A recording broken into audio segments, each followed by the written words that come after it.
Nickelodeon. By day, bright, rowdy, and easygoing. But every Saturday night, explore a side of Nickelodeon you never knew existed when we ask, are you afraid of the dark? Nick's new show spins ghastly tales of ordinary kids and their not-so-ordinary encounters with the supernatural, daring you to take some one-way rides into nightmare territory. There's only one question. Are you afraid of the dark? Find out every Saturday night at 9:30, 8:30 Central on SNICK. On the only network for you, Nickelodeon. I ain't see the sun today, trapped in a comforter cocoon. Are You Afraid of the Dark was a series on Nickelodeon. The original came out in the 90s and was rebooted in 2019, with a mini revival in the early 2000s. Now, the OGs remember the show fondly. There was a lot of core Halloween memories associated with it. You had Snick, Nick, or Treats, say that 5 times fast, get your ass whooped, and Shocktober, just to name a few. I never knew there was a reboot until I found out on Twitter. Shout out to the homie Grant for putting me on. As a whole, the series of Are You Afraid of the Dark revolves around a group of teenagers called the Midnight Society. Every week, one member will tell a scary story to the group at a secret location in the woods. The themes of these stories usually revolve around paranormal stuff like ghosts, haunted houses, aliens, witches, goblins, ghouls. With no conscience. I've always preferred Are You Afraid over Goosebumps. Besides those backwards faced bastards, none of the Goosebumps episodes really stuck with me. Plus, Are You Afraid had a better aesthetic, if that makes sense. Like, it set the tone for their stories very well. From the intro alone, you get a sense of excitement and unease. It had a really good balance of fun and fright. So let's find out after all these years if it still holds up. Submitted for the approval of the Mighty Ghost Society, let's discuss the legacy of Are You Afraid of the Dark?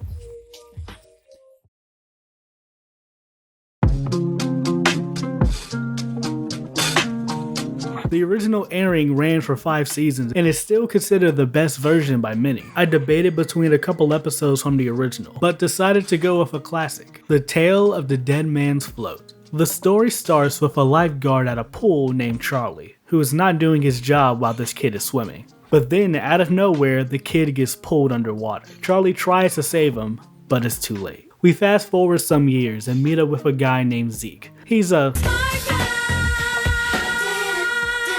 has a crush on a girl on the swim team named Clarice. A play on chlorine, I assume, because she's a swimmer? I don't fucking know. In an attempt to impress her, he shows her an old pool room he casually found one day. Week, I was trying to calculate the volume of the school. Found out there's more to this building than meets the eye. What? Homie could just do that? How strong is this kid to move an entire locker section from a wall? Clarice is in awe of the space and wants the school to reopen it. But little do they know, something still lingers in the pool. She got in the face of everybody at school and wouldn't take no for an answer.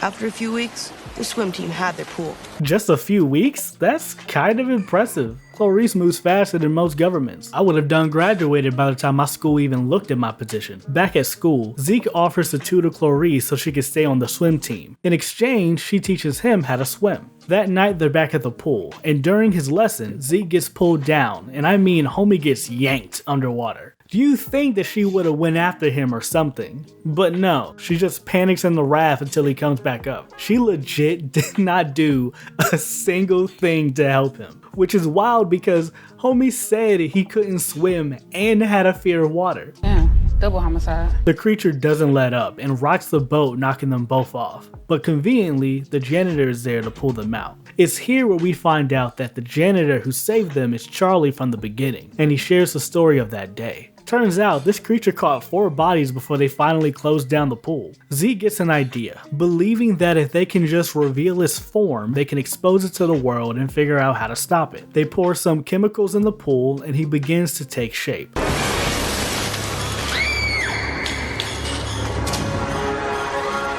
Freaky ass nigga, he a 69 god. I was not prepared for this. And on a kid's show, no less. This had my jaw on the floor when I first saw this. And not only was he stalking the waters, but he also couldn't take physical damage. Then this nigga comes through the drains. Oh no. They have another idea to use chemicals that explodes when contacted with water, but this nigga is relentless. Run, bitch! Run! They manage to make it out the pool just in time for the chemicals to take effect. The demon dies, and everyone is safe and lives to see another day. And yeah, that was Dead Man's Float. Still think it's one of the best episodes of Are You Afraid? And it has a bit of a timeless feel, kinda like Twilight Zone.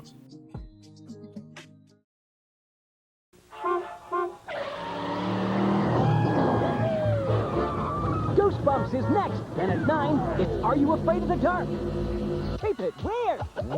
On YTV.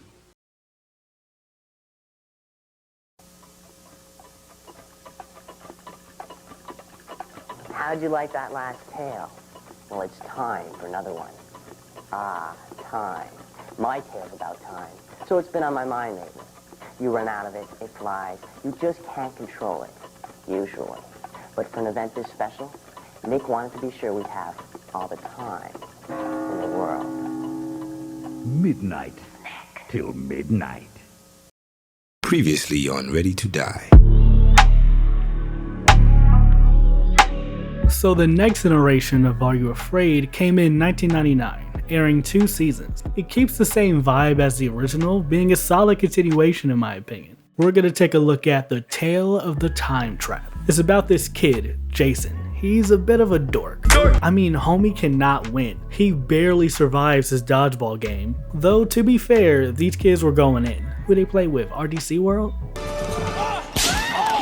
And he's also too chicken shit to ask out his crush. And for those of you with a keen eye, yes, that is Jay Baruchel from How to Train Your Dragon. To make a long story less long, he stumbles upon a store with a shifty salesman named Sardo. Some of y'all may recognize him from previous episodes. He convinces Jason that this Persian victory box would be the solution to all of his problems. Persian victory box.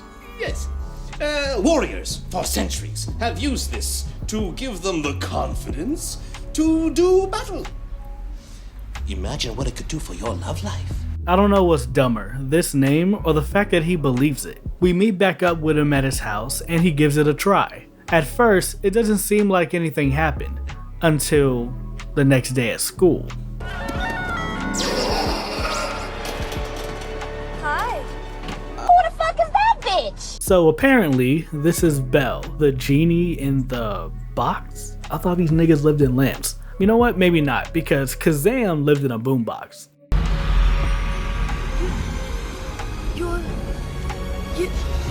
I'm Jin, and I'm free. That happened, and we all let it happen. She tells him that she can grant any wish he desires, but we soon find out that she's kind of a dick. He forgot his book report at home, so she summons one for him, but it's only about the movies. In gym class, they have another round of dodgeball, and she gives him a cannon arm, but he can't control it and accidentally hits a teacher. These are all kind of mild and harmless until she gives him a car that turned out to be stolen.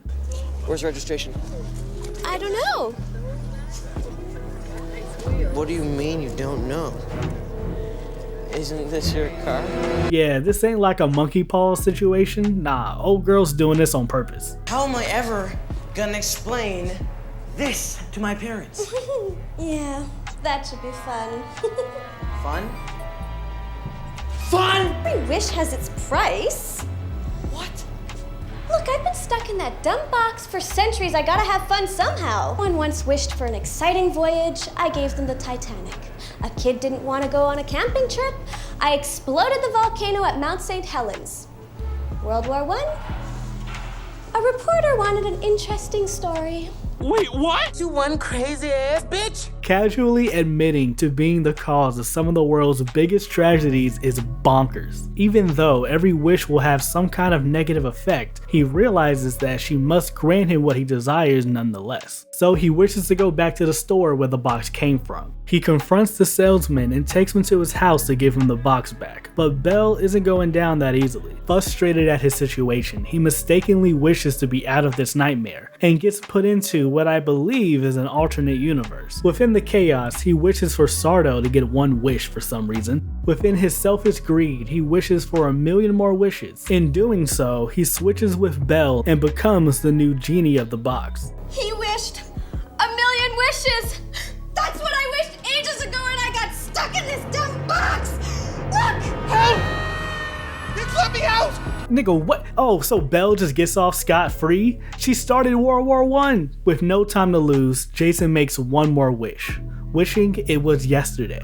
Next, we're back at the beginning, but instead of Jason going into the store, he makes a move on his crush. I thought that maybe you'd like to go see a movie with me. I'd love to. And the episode ends with everything going back to normal. This was a solid episode. Honestly, it feels like the show never left.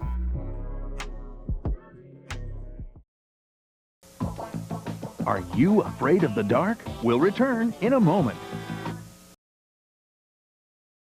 You're watching Nickelodeon. Now back to Are You Afraid of the Dark?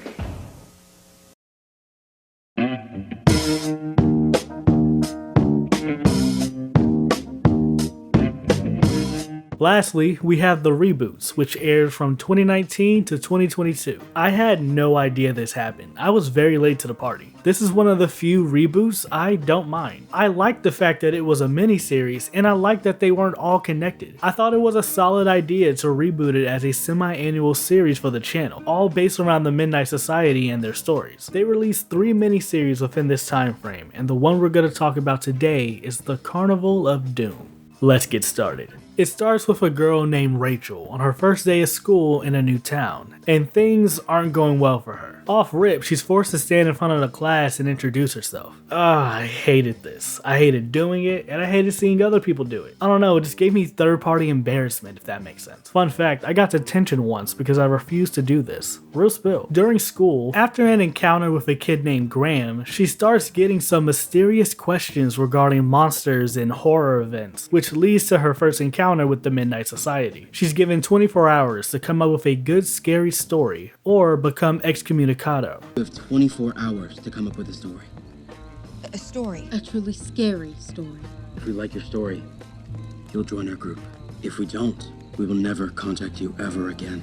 You know what? You niggas are asking a lot for somebody who never asked to be part of this group. You know what I mean? Like, yeah, she did all the trials and stuff, but she didn't know they were trials. With that said, they do a really good job with making the group feel exclusive. Like, it's more than just can you tell a good story. They gave her a whole vibe check. The next day, she's ready with her story, but before she begins, she must state the iconic phrase. Submitted for the approval of the Midnight Society, I call this story The Tale of Mr. Top Hat and the Carnival of Doom. I love this entire scene, and I love that they slid in the original theme during it.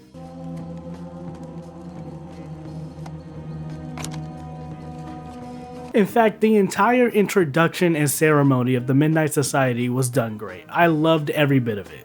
Also, I never knew what they threw on the fire to make it spark like that. I just assumed it was sand or manganese or something, but nah, it was just coffee mate. The more you know. The story she tells is about a mysterious man named Mr. Top Hat, stupid name but I'll let her have it, who is not only the subject of her story, but has also been haunting her dreams. They approve her story and fully accept her into the Midnight Society. Back at school, we find out that a kid has gone missing. In addition to that, it appears that the carnival is coming to town. The same one from her story. Oh shit. After school, they try to figure out what the hell is going on. Rachel claims that she knows nothing about it and it's just a story she made up. She proposes that they should go to the carnival tomorrow night to see if it's really the same one from her story. At first, they're like, "Fuck no, baby!" But she reminds them that a student is missing, insinuating the idea that Mr. Top Hat is the one that took him, and it's only a matter of time before he does it again. Now, am I still going alone? Or are you all going to join me? Nope. No. The hardest no imaginable. Yeah, what you just said made it 10 times worse. Nah, felt. We just a group of kids that tell stories. Nigga, we ain't Scooby-Doo. Must be crazy. But after talking it over and some support from her crush, they decide to do it. Y'all better friends than me. The moment you told me that this carnival that you made up was real, you would have never heard from me again. Also, while this is happening, Rachel is still having nightmares, and strange things are starting to happen to her. That night, they meet up as a group and head into the carnival. It's here where we get a good look at the characters and their dynamics. They're all pretty good. I've been really enjoying Graham so far. Once inside the big tent, the show can begin. Immediately, we are introduced to the real Mr. Top Hat. And I gotta say, homie is great. Oh, hello, Rachel. Welcome to the show. Yeah, I'm a fan now. Midway through the opening, she sees the missing kid, Adam, in the distance, and soon they all do. They decide to split up to look for Adam, which is incredibly foolish, but whatever. While this is happening, Akiko recorded some of the opening act and discovers that Top Hat doesn't appear on film. She goes to call her brother, who's a cop, but gets distracted by these tall-ass clowns. We meet back up with Rachel and Gavin looking for Adam in the Tunnel of Love. Did you have someone back in your old town? Someone. Like a boyfriend? Oh, brother! We meet up with Graham and Louise on a Ferris wheel. Then, next thing you know, all hell breaks loose. Akiko's getting chased by clowns, Graham and Louise are stuck on a Ferris wheel, Rachel and Gavin are being attacked by zombies, but then it turns out it was all for nothing. It was all a part of the show. Allegedly. That doesn't change the fact that they did see Adam and homie was not showing up on film. They decide to come back tomorrow to give it another shot. The next day, Rachel gets a knock on her door. It's Gavin's father? Apparently, Gavin didn't come home last night and he fears that he might have gone missing. She rushes to school to tell the others. She finds out that nobody remembers last night. Nobody but her. And to make matters worse, the carnival is gone. She heads back to school and rounds up the group again. She brings them up to speed rather quickly and they reconvene at Rachel's house. They manage to track down the carnival back in Rachel's hometown in Idaho. They manage to convince Akiko's brother to take them there. But unfortunately, before they get there, Akiko's brother gets taken out by like a shit ton of scorpions. This pisses off Akiko, rightfully so, and she lashes out at Rachel. And that's when you lose me. Like, I get it's kind of her fault, but also you decided to come along. We're in the thick of it now. Shit's getting real. If you didn't want to be a part of it, you should have cut ties with her days ago. Fast forwarding a little bit, we're finally at the carnival. Again, they're soon greeted by one of Mr. Top Hat's associates, Bartholomew, who wants to help them. He shares a story about a man named Marcus Cochran. Essentially, way back in the 40s, Marcus had a dream of running a carnival, but one of his rides went awry and 4 people died. In hopes of getting one more chance at his dream, he sold his soul to the devil. As one does, he will basically become immortal, living off the fears in the carnival, with no one ever remembering who he is. But one day, he'll meet a girl who's immune to his power and influence. And you guessed it, the girl is Rachel. What a twist! The only way to defeat him is by taking his hat and destroying it. With this newfound information, they come up with a plan to defeat him. That night, we're back inside the carnival. Rachel discovers his private room, and the rest of the group finds the control van. They begin to shut down the carnival, while Rachel sneaks inside. She finds his secret room, and it's a trap. Yep, Bartholomew's been working with him the whole time. He lied about everything, including the hat weakness. Hat. It does make me look great, but it has no power. The power is in the cane. So now, in front of a brainwashed crowd, he's about to kill a child by putting her in a box and cutting her in half with a chainsaw. But moments before her demise, she remembers the knife Gavin had given her and cuts herself free. Oh my god, she knocked him right on his ass. Ooh, that brother's floating. You're a grown-ass man and she's a child. How hard did she hit you? Apparently, hard enough to undo the control over everyone. They tried to run away, but they foolishly went back to the Tunnel of Love. What the hell were you thinking? The gang gets captured and Mr. Top Hat offers a trade. Also, it's raining for some reason. During the bargain, she realizes that she has the cane, thus has the power. She knocks out the goons and kills Bartholomew. and burns the cane, killing Mr. Top Hat, dying of old age before their very eyes. The next day, everything is back to normal. It's not like they just witnessed black magic, kidnapping, and murder in less than 24 hours. The fact that this doesn't end with any of them going to therapy is kinda crazy. And the show ends with Rachel being an official member of the Midnight Society. And that was the Carnival of Doom. I really enjoyed it. It was familiar enough to feel nostalgic, but also a brand new thing onto itself. It breathes new life into the series. If all the other ones hit like this, yeah, they're gonna have to bring this back. I need more of this. One thing this reboot does that is kind of interesting, to my knowledge, all the stories told in Are You Afraid were fake, completely fictional. And the reboot is different. This was a real man who made a deal with the devil and got magic powers and shit, confirming that, to a degree, magic exists in their world. I kinda liked how simple the original was, just being about kids telling stories, but I don't hate this approach. I welcome new takes and adaptations like this. I really liked the way it was shot. I don't know, it just had a lot of good scenes, like the top-down shot of her going to school, Graham getting off the bus, the group appearing in the woods and going into the carnival, everything to do with Mr. Top Hat, and the entire Midnight Society aesthetic. The music was really good too, it really helped elevate a lot of the scenes. I was excited going into this, but a part of me did have low expectations. I didn't think Nickelodeon was really gonna commit to the reboot. A part of me was ready for them to half-ass this, and I'm so glad they didn't. The characters were great, even if some were more interesting than others. I still enjoyed Graham, Rachel was fine, and the rest were good too. I did not care for the romantic relationship in the show. I could care less about Rachel and Gavin. I did appreciate Louise finally showing Graham some respect. She was dragging the homie in almost every episode. But none of them can compare to Mr. Top Hat, played by Rafael Casal, who was also in Loki, another great show. Mr. Top Hat was the best thing about the series. He stole every scene he was in. He was the backbone of the special. Yes, it did not cost you money. But nothing in this world is free. And it may cost you everything else. Which means that tonight is the night that your story ends. It's exciting. Overall, I really enjoy this series, and I wish there was more. Afraid of the dark will rise to Snick again after this. And now to Snick with Are You Afraid of the Dark?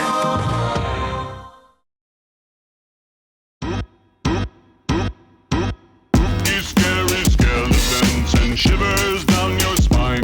Yeah, Are You Afraid of the Dark still holds up for me. And not just the original, all of them if I'm being honest. They each have their own flavor but are similar enough to be related. I will always have a soft spot for the older ones, but I really enjoyed the reboot. I think it'd be a great idea if they kept doing this, giving us different sets of stories every few years.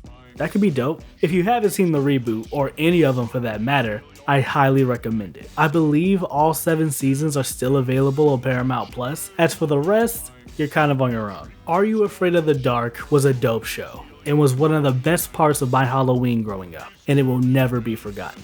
I declare this meeting of the Mighty Ghost Society closed. And of course, you don't have to take my word for it. Spooky, scary skeletons and shivers down your spine. Shrieking skulls will shock your soul, seal your doom tonight. Spooky, scary skeletons and shivers down